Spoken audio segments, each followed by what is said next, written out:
My first purchase of silver was buying a 100-ounce bar more than 15 years ago, and my reasons why and rationale were quite simple. Over time, I've grown to see silver and gold more as an investment in addition to all the other benefits. What am I getting at? It was a much simpler time and process during those days. As buying gold and silver have now become more popular and financialized in the form of ETFs, well, things have not been the same. Not good or bad necessarily, but definitely not the same. Since it was the weekend, I had some extra time to prepare, so I had a video all ready to drop this afternoon, and I just knew I was going to have a relaxing day off. Well, as I like to say, God has a sense of humor. The video I was going to release was actually about buying metals, but silver in particular, for the wrong reasons. I mean, I've had this topic in thumbnail and queue for at least a month or two, but I pulled it back today, and instead I'm making this video. Let me take you back a few hours and I'll explain why I pulled my video. I dropped a little munchkin off at school this morning, and I'm doing my normal routine of listening to YouTube while driving, and I see one of my absolute favorite channels, Illuminati Silver. Note, they actually will be changing their name soon. And this is not the first time I've actually mentioned Illuminati Silver, as I've listed them as one of the channels that you should all be subscribed to and watching. I love this channel because they really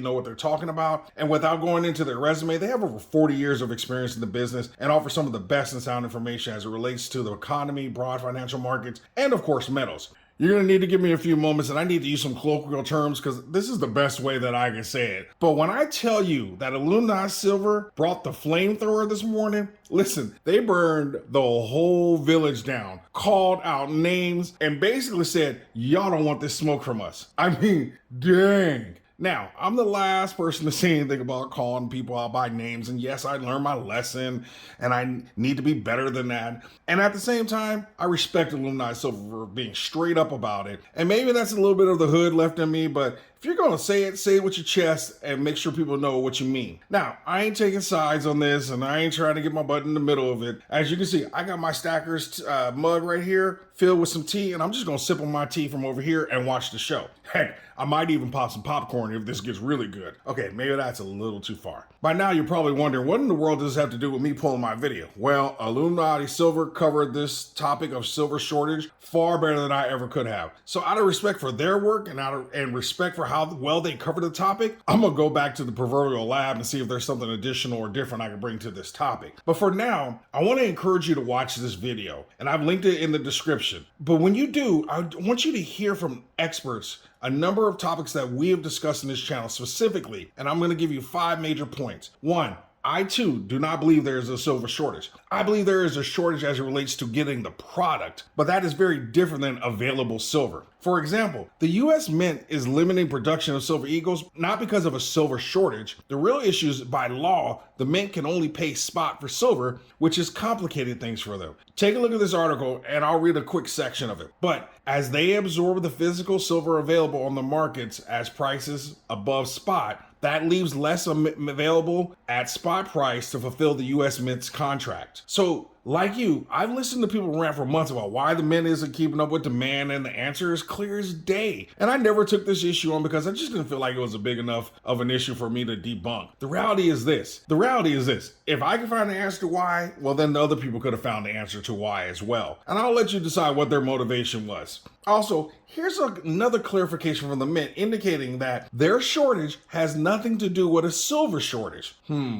Never mind, I'm just gonna move on to point number 2 I wanna make, which is you must focus on the conditions and not the predictions. If you haven't, you absolutely must go and watch this video, because not only do I poke fun at the craziness, I also give you some considerations or questions to ask yourself before you ever consider listening to someone's opinion on issues. I am very careful on this channel when it comes to my takes on issues. I tend to say things like based on the data or based on the Elliott wave pattern, because I don't want you to do something because I said so. Heck, I might be wrong. Point number 3 is, this is why I did all these different videos. And in particular, that's why I did this video on Jeff Christian. And I know he is not a popular figure, especially in the Wall Street Reddit area. But regardless of what you think of the man, he knows what he's talking about. I also cover that in the video, that the importance of you finding the right advisors to listen to. Again, another great video that you should go watch. But my next point is, you have to BYOI, be your own investor and own your own results. That misinformation hurts your stacking and your returns. And very much related to this point is point number 5. Silver may not be the investment of a lifetime. And that's not to say silver isn't going to do well and it isn't going to have great returns. I'm not saying that.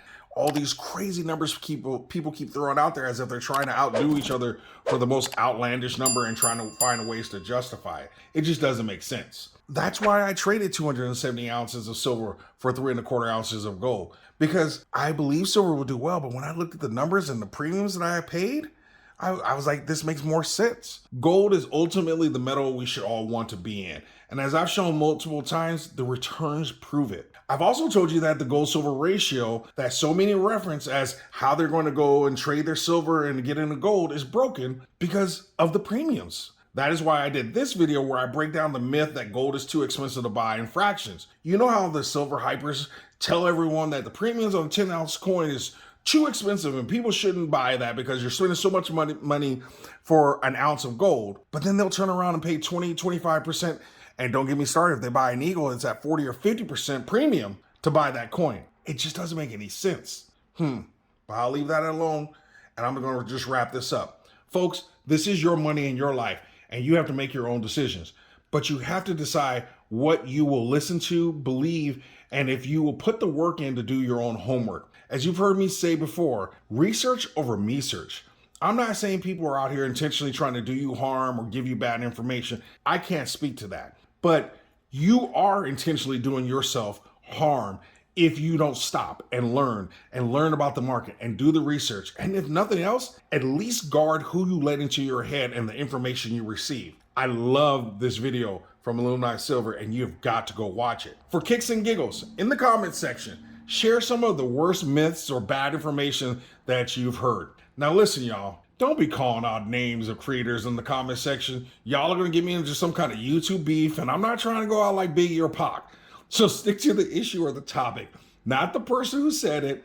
All right? I'm not going to call out any names for people who've been doing that S-win. Don't be that student that gets your teacher in trouble, all right, y'all? Okay, that's enough. Have a beautiful day. Go watch that video. Go check out these other videos that I've referenced. Go through the catalog. There's a lot of good information for you folks that will help you stack better, help you make more money, and just increase your returns. And that's what this is all about for me.